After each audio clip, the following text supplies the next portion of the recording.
ministre. La parole est à monsieur Olivier Audibert-Troin. Monsieur le Premier ministre, ce matin encore, nos forces de sécurité intérieure, nos pompiers, nos médecins, nos soldats ont fait preuve d'un professionnalisme, d'une abnégation, d'un courage remarquable. Comment ne pas penser aussi aux victimes, à leurs familles? En ces moments si difficiles, nous leur devons une attitude digne, responsable, un engagement à leur côté sans faille, une disponibilité totale. Rien ne doit nous écarter de la mission qui est la nôtre, l'éradication du terrorisme islamique. Le président de la République a annoncé lundi des mesures renforçant l'action sécuritaire dans notre pays.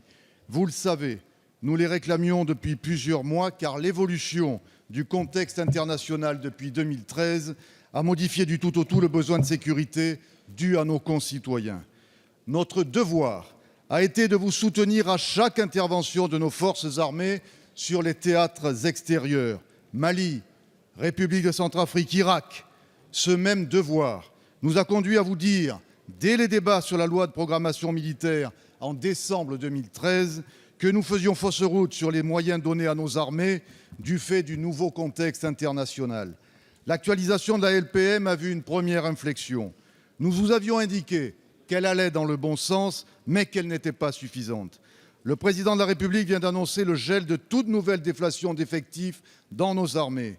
Ce gel n'interviendra qu'à compter de 2017. Monsieur le Premier ministre, il faut inverser les choses. C'est dès 2016 que nous devons renforcer les effectifs de nos armées, en plus de ceux prévus par l'actualisation de juillet, car l'engagement de nos forces ne correspond plus à notre contrat opérationnel. Le temps est à l'unité, le temps est à l'action. Monsieur le Premier ministre, allez-vous revoir en ce sens l'actualisation de la loi de programmation militaire et dans quel délai ?